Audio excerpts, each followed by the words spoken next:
Hello guys, welcome back. This is module number 1.17 dual cycle calculation in thermal engineering on unit number 1. Question கேட்கப்பட்டது அண்ணா university November 2017ல பழைய regulation 2017 ரெகுலேஷன்ல கேட்கப்பட்ட question. An oil engine works on the dual cycle. The heat is liberated at constant pressure being twice that the liberated at the constant volume. அதாவது constant pressureல இருக்கக்கூடிய heat which is 2 times of the constant volume ல இருக்கக்கூடிய CV cycle. So Cp which is equal to 2 times of CV அப்படிங்கிற மாதிரியான ஒரு projection கிடைக்குது. இது correct தானாங்கிறது கொஸ்டினை பார்க்கும்போது தான் தெரியும். The compression ratio of the engine is 8, that is your RK, and the expansion ratio is 5.3. இந்த expansion ratio இது வரைக்கும் நம்ம கேட்டிருக்க மாட்டோம். dual cycle ப்ராப்ளமில் இது கொஞ்சம் expansion ratio வச்சு ஒரு ஹிண்ட் இருக்குது, அதையும் நம்ம சொல்லலாம். But the compression and expansion processes follow the law PV power 1.3 equal to constant, that is more like gamma 1.4 எடுக்கிறதுக்கு பதிலாக இப்போ நம்ம என்ன எடுத்தாகணும், gamma equal to 1.3 எடுத்தாகணும். இந்த 0.1ல என்ன சார் வித்தியாசம் வரப்போகுதுன்னா மேபி வரலாம், வராமலும் போகலாம். The pressure and the temperature at the beginning of compression, that are P1 and T1 அப்படிங்கிறத பார்க்குறோம். Find the air standard efficiency eta and the mean effective pressure MEP. So air standard efficiency mean effective pressure கண்டுபிடிக்கணும்னா 15 salient பாயிண்ட்ஸையும் நம்ம கண்டுபிடிச்சாகணும், 5 process. So அதான் நம்மளோட first ஸ்டெப்பாக இருக்க போகுது. Q34 which is equal to 2 times of Q23, அதாவது 34ங்கிறது constant pressure which is equal to 2 times of constant volume heatன்னு சொல்கிறாங்க இல்லையா. அப்போ Q at Cp which is equal to 2 times of Q at Cv. இங்கே இருக்கிற Cvங்கிறது ப்ராசஸ் 23, Cpங்கிறது ப்ராசஸ் 34. அப்போ Q34 that is equal to Q23 அதோட 2 மல்டிப்ளை பண்ணிக்கணும். So that is what given. Q34 equal to 2 times of Q23. RK 8, RE 5.3, gamma 1.3, pressure 1 bar, temperature 300 Kelvin. 27 plus 273 போடும்போது 300 Kelvin. முதல் process P1 இருக்கு, T1 இருக்கு. Volume நம்ம கண்டுபிடிக்கிறது easy. P1 V1 equal to RT1, Rங்கிறது 287, temperature 300. So divided by 1 bar 10 to the power of 5ங்கிறத போட்டோம், 0.86. The value of V1 which is equal to V5ங்கிற அடிப்படையில் what will happen, V1 equal to 0.86, V5 equal to 0.86. இதுக்கு அடுத்த step நமக்கே தெரியும். ஒன்று ஆர்கேவை வச்சு V2 கண்டுபிடிச்சிட்டோம்னா P2ம் தெரியும், P3யும் கண்டுபிடிக்கலாம். சரியா? அதன்படி the value of RK which is equal to V1 by V2, RKவோட மதிப்பு 8, V1 0.86. இதை அப்படியே இன்டர்சேஞ்ச் பண்ணனா 0.86 divided by 8, that is 0.1. இந்த 0.1 எனப்படக்கூடிய இந்த V2 that is always equal to V3.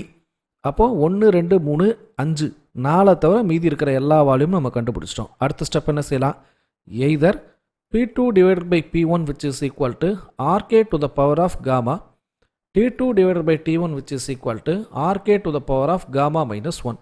இது ஸ்டெப்பு. அதுக்கு பதிலாக என்ன பண்ணியிருக்கேன், இங்கே V1 by V2 அதுதான் RK. இதை எடுத்து போகும்போது T1ஓட value 300 it is multiplied with 8 into the power of 0.3. எப்போதுமே 0.4 வரும், இப்போ வரல. ஏன்னா this process is following 1.3 PV power gamma equal to constant. இப்போ நம்ம கொஸ்டினில் கொடுக்கப்பட்டிருக்கிறது PV power 1.3 equal to constant. அப்போ என்ன அர்த்தம், the value of gamma which is equal to 1.3 minus 1, that is 0.3, 690 kelvin. இதை மல்டிப்ளை பண்ணும்போது ஸோ ப்ரெஷர் முடிஞ்சிருச்சு, டெம்பரேச்சர் முடிஞ்சிருச்சு. We need to go for pressure. ப்ரெஷருக்கும் நமக்கு ஏற்கனவே ஃபார்முலா இருக்குது, அதுபடி தான் போக போகிறோம். The volume of P2 divided by P1 equal to RK to the power of gamma. அதன்படி RKவோட மதிப்பு 8 to the power of 1.3. Pressure P1 அப்படிங்கிறது 1 bar, அதை மல்டிப்ளை பண்ணும்போது ஐ காட் 18 பார்னு வருது. So the value of P2. முதல் 2 ப்ராசஸை இப்போ நம்ம கம்ப்ளீட் பண்ணிட்டோம். Process number 1 to 2. 2 3 ரெண்டுத்துக்கும் கான்ஸ்டன்ட் வால்யூம் ப்ராசஸ். நமக்கு P3யோட வேல்யூவும் தெரியாது, T3யும் தெரியாது. So how will we find, ஏன்னா 2 to 3ங்கிற ப்ராசஸில் ப்ரெஷர் வால்யூம் காமனாக இருக்கிறதுனால P2 V2 by T2, then P3 V3 divided by T3. வால்யூமை கேன்சல் பண்ணும்போது P2 divided by P3, T2 divided by T3. இதில் நமக்கு இல்லாத வேல்யூஸ் என்னென்ன, 2 வேல்யூமே கிடையாது. அப்போ நம்ம என்ன சால்வ் பண்ண முடியாது, இந்த ஸ்டெப்பை நம்ம யூஸ் பண்ண முடியாது. அதற்கு பதிலாக வேற ஒரு விஷயம் கொடுத்துருக்காங்க. 2 to 3ங்கிறது என்ன, constant volume process with the temperatures of T3 minus T2. ஒருவேளை இந்த வேல்யூ ஆஃப் 23 இருக்கா அப்படின்னு பார்த்தா இல்லை, அது வேறு ஏதோ ஸ்டெப்பில் இருக்குது. ஸோ எப்படி சால்வ் பண்ணலாம், we have to see that. அதுக்கு தான் நமக்கு என்ன கொடுத்துட்டாங்கன்னா எக்ஸ்பான்ஷன் ரேஷியோவை அப்போ பயன்படுத்தணும். ஏன்னா U23 ஓட வேல்யூவும் இல்லை, அதனால் நமக்கு T3 ஓட வேல்யூயும் கண்டுபிடிக்க முடியாது, P3யும் கண்டுபிடிக்க முடியாது. ஸோ அடுத்த ஸ்டெப்புக்கு எக்ஸ்பான்ஷன் ரேஷியோ 3:4க்கு போயாச்சு, 4:5. அதன்படி எடுத்தோம்னா expansion ratio RE equal to V5/V4. அப்போது RE 5.3, V5 0.86 கண்டுபிடிச்சிருக்கோம். அதை டிவைட் பண்ணுறோம். This going up and this is going down. 0.86 divided by 5.3, that is 0.16. இப்போ வரைக்கும் நம்மளால் முடிஞ்ச ஒரே விஷயம் கம்ப்ளீட்டாக நம்ம வால்யூம் 1லேருந்து 5 வரைக்கும் கண்டுபிடிச்சது. ஆனால் நமக்கு P3 remains, T3 remains, P4, T4 தெரியாது, P5 அண்ட் T5 இது எதுவுமே தெரியாது. So how will we all those resolving that? அடுத்த ஸ்டெப் பார்ப்போம். அடுத்த ஸ்டெப்பில் தான் என்ன கண்டிஷன்னா P3 that is equal to P4. இந்த கண்டிஷனில் எடுக்கும்போது P3 divided by P3 V3 divided by T3 that's equal to P4 V4 divided by T4. இதில் ப்ரெஷர் ரெண்டுத்தையும் கேன்சல் பண்ணிட்டேன்னா V3 divided by V4 equal to T3 divided by T4. Correct. இந்த ஸ்டெப்பில் volume 2தோட value எனக்கு கிடச்சிருச்சு, ஆனால் temperature 3யும் தெரியாது, temperature 4ம் தெரியாது. So what will happen? அப்போ தான் நமக்கு ஒரு ஸ்டெப்போட ஐடியா வருது. அது என்ன ஸ்டெப்போட ஐடியானா T4 which is equal to 1.6 T3 அப்படிங்கிற ஒரு ஸ்டெப்பு இங்கே வருது. இந்த ஸ்டெப்பு எப்படி வந்துச்சு அப்படிங்கிறதான் இந்த கொஸ்டினோட பிக் டே. அது எப்படிங்கிறத பார்ப்போம்.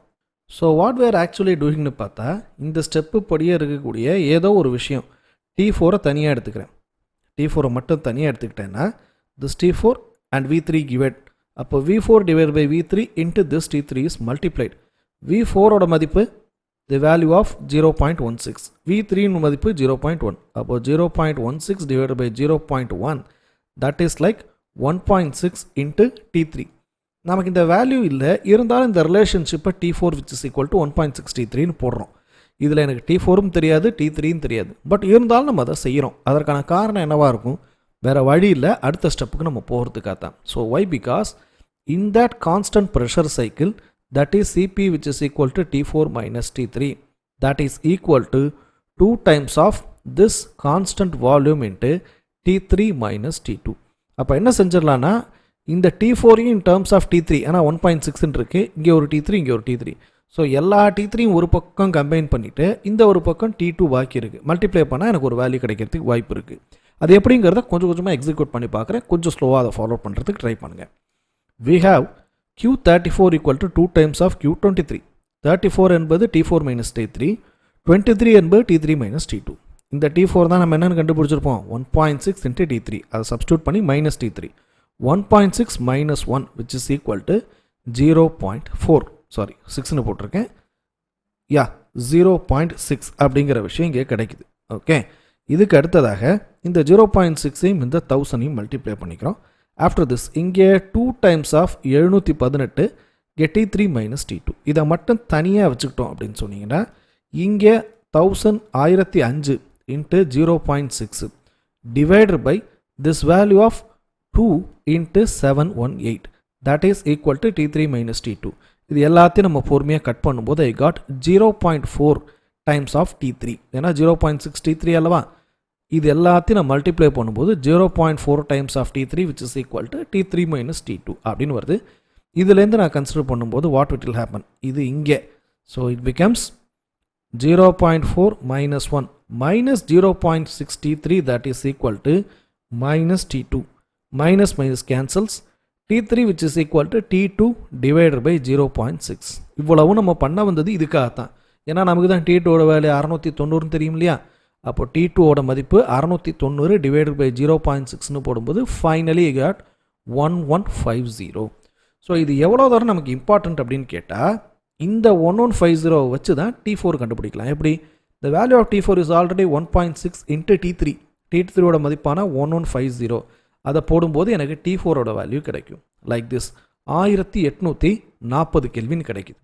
இது மட்டும் கிடையாது, 4லேருந்து 5 கொடுக்கும்போது T5 divided by T4 that's equal to V4 divided by V5 power of gamma minus 1. இதை இன்னொரு வகையில் எழுதலாம். எப்படி? T4 divided by T5 that's equal to V5 divided by V4 power of gamma minus 1. This V5 divided by V4 is nothing but your expansion ratio. இப்படியும் எழுதலாம். T4 divided by T5. Then the value of T5 which is equal to T4 divided by RE இன் மதிப்பு 5.3.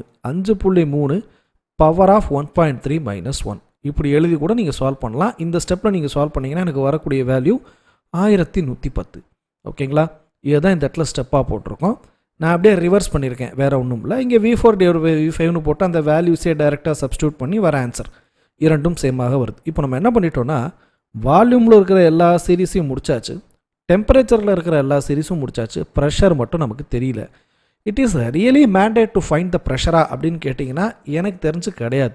Y? Because நம்ம கண்டுபிடிக்க வேண்டியது efficiency eta base பண்ணும்போது 1 minus T5 minus T1 அதுலேருந்து divider by எல்லாமே completely based on temperature. ஓகேங்களா? அடுத்து mean effective ப்ரெஷருங்கிறதுக்குமே நமக்கு என்ன தேவைன்னா QS minus QR divided by V1 minus V2. Heat ரிஜெக்டடுக்கும் டெம்பரேச்சர், ஹீட் சப்ளைடுக்கும் temperature. So it is completely depend upon temperature பேஸ்ன்னு சொல்லும்போது எனக்கு இங்கே ப்ரெஷருக்கான வேல்யூஸே தேவைப்படலை. அதனால் நான் என்ன பண்ணலான்னா டைரெக்டாக வில் கோ வித் எஃபிஷியன்சிக்கே நான் போகும்போது T5 minus T1 divide by T3 minus T2 plus gamma into T4 minus T3. Values 1 by 1 substitute பண்ணுறோம். T3 என்பது 1150, T2 690, T4 1840, T3 1150, காமாவின் மதிப்பு 1.3. இதோட மைனஸ் பண்ணும்போது எனக்கு வரக்கூடிய தொகை 810 டிவைட் பை 460 ப்ளஸ் 900 அப்படிங்கிறது எல்லாத்தையும் மைனஸ் பண்ணி எனக்கு கிடைக்கும்போது 1 minus 0.6 which is equal to 0.4 into 100 that is like 40% எனக்கு கிடச்சிருச்சு. Next mean effective pressure QS minus QR divided by V1 minus V2.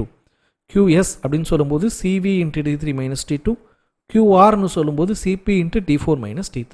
CV 718, CP 1005, T3 T2, T4 T3. இந்த values எல்லாத்தையும் 1 by 1 substitute பண்ணும்போது 700 1150 அப்படின்னு பார்த்தீங்கன்னா 450 சொச்சம். இதை டிவைட் பண்ணும்போது 600, கிட்டத்தட்ட இந்த வேல்யூஸ் எல்லாத்தையும் ஆட் பண்ணால் யூ கெட் 1023 கிலோ ஜூல் அப்படிங்கிற வேல்யூ எனக்கு கிடைக்குது. தென் Q ரிமூவ்டுன்னு சொல்லும்போது ஹீட் சப்ளைக்கு 2, 3, 3, 4 ரெண்டு ப்ராசஸ். ரிமூவ்டுன்னு சொல்லும்போது constant volume into T5 minus T1 மட்டும். So constant volume 718, T5 1110, T1 300. அப்போது 810 into 718 that is like 581 into 10 to the power of 3 joules. அப்போ 581 கிலோ ஜூல். ரெண்டுத்தையும் மைனஸ் பண்ணுமா? இங்கே already QS 1023, QR 581 kilo joule. ரெண்டுத்தையும் minus பண்ணால் உங்களுக்கு மீன் எஃபெக்டிவ் ப்ரெஷருக்கு முதல்ல divided by V1 minus V2 0.86 minus 0.1. So substitute all those values I get மேலே 1023 minus 581 to 10 power of 3 0.86 minus 1. இதை கொடுக்கும்போது 581 into 10 to the power of 3 அல்லது 5.8 into 10 to the power of 5 அல்லது 5.8 பார். So இப்படி 3 விஷயங்கள் நம்மளால் என்ன பண்ண முடியும் அப்படின்னா சால்வ் அவுட் பண்ண முடியும். ஓகே, இது மட்டுமே நமக்கு சம்மோட இந்த கொஸ்டினில் நம்ம கேட்டிருக்கிற டு ஃபைண்ட் அப்படிங்கிற விஷயத்தை மட்டும் நம்ம கண்டுபிடிச்சிருக்கோம். இதில் நம்ம ஸ்டில் ஐ குட் சே நம்மளோட சேலியன் பாயிண்ட்ஸ் நீங்கள் பார்த்தீங்க அப்படின்னா P3 கண்டுபிடிக்கிறதுக்கு P4 P5 அதை நம்ம சால்வ் பண்ணவில்லை. இதை நீங்கள் சால்வ் பண்ணி எனக்கு வரக்கூடிய ஆன்சரை கமெண்ட்ஸில் தெரியப்படுத்தலாம். So by means of your comments give the values of P3, P4 and P5 மூன்றுடைய வேல்யூ நீங்கள் என்ன பண்ணுங்கள் எனக்கு கமெண்ட்ஸில் தெரியப்படுத்துங்க. அதற்கான வழிகளும் என்னங்கிறத வி கேன் டிஸ்கஸ். இதற்கான கண்டுபிடிக்கக்கூடிய சால்விங் மெத்தட்ஸ் அப்படின்னு நீங்கள் பார்த்தீங்கன்னா 2லேருந்து 3ங்கிறது constant volume process. P2 V2 divided by T2 equal to P3 V3 divided by T3. ஏன்னா இது கான்ஸ்டன்ட் வால்யூம் ப்ராசஸ், வால்யூம் கட்டு. இதில் நமக்கு இருக்கக்கூடிய வேல்யூஸ்னு பார்த்தீங்கன்னா T3 இருக்குது, T2 இருக்குது, P2 இருக்குது. So from that you can find the value of P3. இது ஈஸி. இதுக்கப்புறமா 3லேருந்து 4க்கான ப்ராசஸ் நம்ம எடுக்கிறோம் அப்படின்னோன்னா 3 into 4 is constant pressure process. P3 V3 divided by T3 which is equal to P4 V4 divided by T4. இங்கே ப்ரெஷர் ரெண்டும் கட் ஆகுது. அப்போ என்ன இருக்கும்? வேல்யூஸ் ஆஃப் V3 V4 இருக்குது. இப்போ நம்ம கண்டுபிடிச்ச இந்த ப்ரெஷர் கூட வேல்யூஸ் கூட தேவையில்லை, டெம்பரேச்சரோட வேல்யூம் இருக்குது. சாரி, இதில் தான் ப்ரெஷர் கட் ஆகுதா? அப்போ நமக்கு டெம்பரேச்சர் வேல்யூஸ் இருக்குது. இந்த ஈக்குவேஷனில் நமக்கு எந்த பிரயோஜனமும் இல்லை. அப்போ என்ன செய்யலாம்? இதுலேருந்து ஒரு ஸ்டெப் எடுக்கலாமே. இங்கேருந்து நான் எப்படி ப்ரெஷரை கண்டுபிடிக்கிறது? ஓகே, ஸோ ஃபார் தட் இந்த 3 to 4 இருக்கிற ப்ரெஷர் வேல்யூஸில் நமக்கு ப்ரெஷர் ஈக்குவலாக கட் ஆகிடுது. That is P3 equal to P4. நம்மளே மிஸ் பண்ணிட்டோம், பிகாஸ் P3 P4 தானே. நம்ம இங்கே கண்டுபிடிக்கிற அதே வேல்யூ தான் இங்கே P4க்கு வந்துடும். தென் 4லேருந்து 5க்கான process that is nothing but ஒரு எக்ஸ்பேன்ஷன் ப்ராசஸ். அங்கே நமக்கு வால்யூமை வச்சும் கண்டுபிடிக்கலாம், ப்ரெஷரை வச்சும் கண்டுபிடிக்கலாம். எப்படி? P5 divided by P4 that is equal to V4 divided by V5 power of gamma. இங்கே எனக்கு ப்ரெஷர் 4 அண்ட் ப்ரெஷர் 3 ரெண்டும் சேம் வேல்யூஸ் இருக்கிறதுனால இங்கே மல்டிப்ளை ஆகுது. And divided by this value of V4 and V5 0.16 divided by 0.86 power of 1.3 அப்படி கண்டுபிடிக்கும் போது I will also get the value of P5 இல்லையா? நான் மெத்தட் தான், இந்த மெத்தட் படி நான் சொல்லணும். ஏன்னா இந்த ஆர்டரில் போட்டால் தான் நீங்கள் என்ன பண்ண முடியும், ஆன்சர் கண்டுபிடிக்க முடியும். So solve by means of comments. என்னோட ப்ரீவியஸ் வீடியோஸ் நீங்கள் பார்த்தாலும் டியூவல் சைக்கிள் வீடியோஸ் போட்டிருக்கேன் நிறையா, அதை நீங்கள் பார்த்தாலும் உங்களுக்கு ஐடியா கிடைக்கும் அப்படிங்கிறத சொல்லிக்கிறோம். ஸோ இதை கம்ப்ளீட் பண்ணுங்கள். இது தவிர வேறு எதுவும் ஐடியாஸ் பிச் பண்ண முடியுமா அப்படின்னு பார்க்கும்போது ஒரு சில ஐடியாஸ் கிடச்சிச்சு. அதுக்கு நான் ஹோம் பேஜ்க்கு போகிற மாதிரி இருக்கும். ஸோ ரிகார்டிங் திஸ் கொஸ்டின் நமக்கு என்னென்னலாம் கொடுத்துருக்கோ அதில் நம்ம என்ன சேஞ்சஸ் ஷிஃப்ட் ஏதாவது பண்ண முடியுமா அப்படின்னு பார்ப்போம். So my compression ratio is 8 and my expansion ratio is 5. நான் எக்ஸ்பான்ஷன் ரேஷியோவில் கை வைக்கல. When my compression ratio which is equal to 8ன்னு இருக்குல்ல, அதை 2 டைம்ஸாக மாற்றிடுறேன், 16ன்னு போடுறேன். So when my compression ratio 16 high compression ரேஷியோவில் இருக்குது அப்படின்னு நம்ம கம்ப்ரஸ் பண்ணிப்போம். பண்ணும்போது என்னோடய எஃபிஷியன்சி எந்த பர்சன்டேஜுக்கு போகுது? ஏன்னா ஆல்ரெடி எனக்கு இருக்கக்கூடிய எஃபிஷியன்சி 40%. ஒரு டியூவல் சைக்கிளை பொறுத்த மட்டும் நமக்கு 40% இஸ் வெரி லோ. நான் அது இன்க்ரீஸ் ஆகுதா இல்லை இன்னும் ஃபர்தராக டிக்ரீஸ் ஆகுதாங்கிறத கம்ப்ரஷன் ரேஷியோவை நான் ஹை ஆக்கும்போது என்னென்ன வேல்யூஸ் வருது அப்படிங்கிறத எனக்கு தெரியப்படுத்துங்க. சரிங்களா? So as for as this concern இந்த கொஸ்டினில் நமக்கு கிடைச்ச எஃபிஷியன்சியோட கால்குலேஷனில் பார்க்கும்போது வாட் we have got 40%ங்கிறது எஃபிஷியன்சி ஆக்சுவலாக இருக்குது. So the actual efficiency is 40%. Now I am increasing my compression ratio 8ங்கிறத இப்போ என்னவா மாற்றுறேன், 16ஆக மாற்றும் போது இன்க்ரீஸ் பண்ணுறேன். So how about my compression ratio? அது கம்ப்ரஷன் ரேஷியோ பண்ணதுனால எஃபிஷியன்சி எவ்வளோ தூரம் இம்ப்ரூவ் ஆகுது இல்லை டிக்ரீஸ் ஆகுது அப்படிங்கிறத எனக்கு கமெண்ட்ஸில் சொல்லுங்கள். So we have 2 questions with this section. இந்த கொஸ்டினில் நமக்கு 2 ஐடியாஸ் கொடுத்துருக்கோம். ஒன்று P3, P4, P5 அதனோட வேல்யூஸை எனக்கு கமெண்ட்டில் தெரியப்படுத்துங்க. ரெண்டாவது நம்ம யூஸ் பண்ணுற ஐடியாவான ஹை கம்ப்ரஷன் ரேஷியோவை நம்ம கொண்டு வரும்போது what would be the efficiency change, efficiency எவ்வளோ தூரம் சேஞ்ச் ஆகுது அப்படிங்கிறத எனக்கு கால்குலேட் பண்ணி ஆன்சரில் தெரியப்படுத்துங்க. சரிங்களா?